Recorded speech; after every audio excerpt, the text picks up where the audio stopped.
শীতের বিদায় ঘণ্টা বাজতেই ধীরে ধীরে গরমের আগমনী সুর বেজে উঠেছে চারপাশে। ঠিক এই সময়ে নতুন এক যাত্রা শুরু করল রবি, শহরের একজন দক্ষ ও মানবিক ডাক্তার।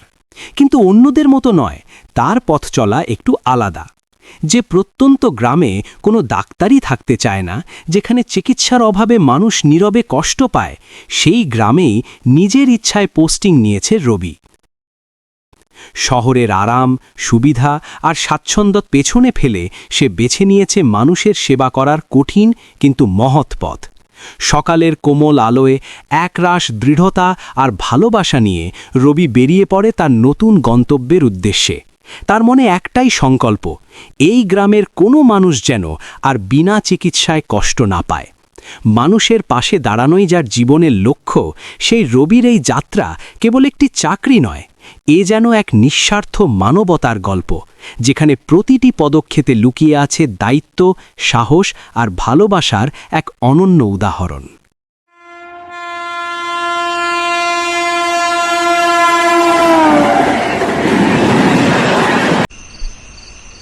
অদ্ভুত, এত বড় গ্রাম কিন্তু কেউ দেখা যাচ্ছে না কেন?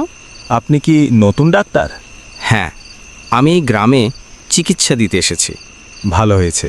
আমরা অনেক দিন ধরে অপেক্ষা করছিলাম একজন ডাক্তারের, কিন্তু কেউই আসেনি। এবার আমি চলে এসেছি, আর কোনো চিন্তা নেই। আমি সবাইকে ভালো করে দেওয়ার চেষ্টা করব। এখন আর এসে কি লাভ? মানে, আপনি কি বলতে চান? ওহ, কিছু না, আপনি চলুন, আপনাকে নিয়ে যাই।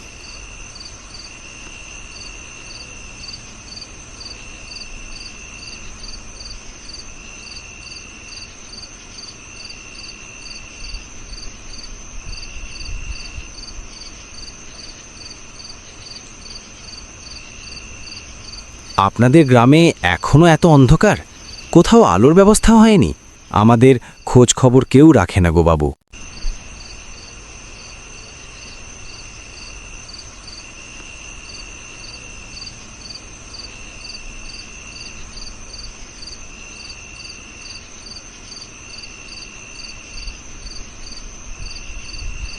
সরকার তো এত উন্নয়ন করছে, তাহলে আপনাদের গ্রামে কেন এখনো কিছু হলো না? দেখি, আমি চেষ্টা করব, দেখি কিছু করা যায় কিনা। আপনি অনেক ভালো মানুষ বাবু, মানুষের কথা কত ভাবেন। এখানেই কি আমাকে থাকতে হবে? হ্যাঁ বাবু, আপনি এখানেই থাকবেন, আর রাতে খুব একটা বাইরে বেরোবেন না। কেন? রাতে বেরোলে সমস্যাটা কি? এটা গ্রামাঞ্চল বাবু, কোথায় কি পোকামাকড় আছে ঠিক নাই। অনেক রাত হয়েছে, আপনি বিশ্রাম নিন, আমি এখন আসি।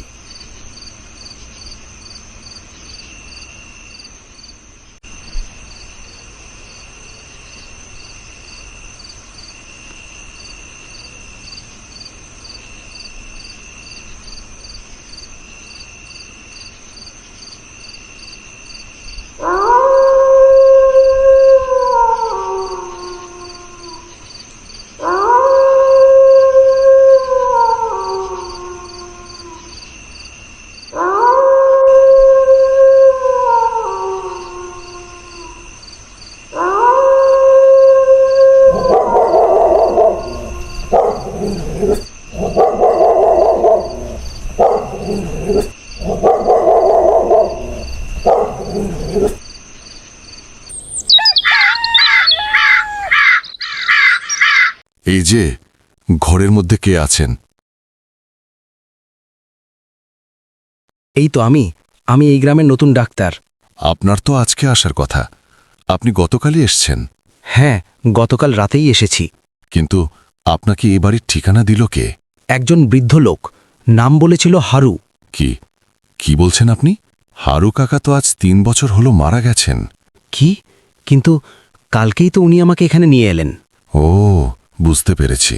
তাহলে আমি কার সাথে ছিলাম গতকাল রাতে?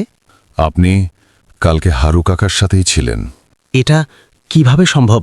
আমাকে একটু বিস্তারিত খুলে বলুন তো। আজ থেকে ঠিক 3 বছর আগে, তখন গ্রামের অবস্থা এই থেকেও খারাপ ছিল। সরকারের পক্ষ থেকে আমাদের গ্রামে একজন ডাক্তার পাঠানো হয়েছিল, তবে তিনি ছিলেন খুবই লোভী। টাকার লোভে সকল সরকারি ওষুধ বিক্রি করতেন, গ্রামের মানুষদেরও ঠিকমতো চিকিৎসা দিতেন না। এমনই এক রাতে হারু কাকার স্ত্রী অনেক অসুস্থ হয়ে পড়েন। ডাক্তারবাবু, তাড়াতাড়ি একবার আমার বাড়িতে চলুন, আমার স্ত্রী খুবই অসুস্থ। না না, এখন কোনো মতেই আমি যাব না। সারাদিন অনেক খাটনি হয়েছে, একটু বিশ্রাম নেব এখন। এমন বলবেন না ডাক্তারবাবু, একবার চলুন। আচ্ছা ঠিক আছে, আপনি যেহেতু এত করে বলছেন, আমি কাল সকালে গিয়ে দেখে আসব। আর এখন গিয়ে কোনো লাভ হবে না, গোডাউনে কোনো ওষুধও নেই। এ কি বলছেন ডাক্তারবাবু? কালকেই তো নতুন ওষুধ এসেছে। অত কৈফিয়ত আমি আপনাকে দিব না। আপনি এখন এখান থেকে যান তো, আমি এখন বিশ্রাম নেব।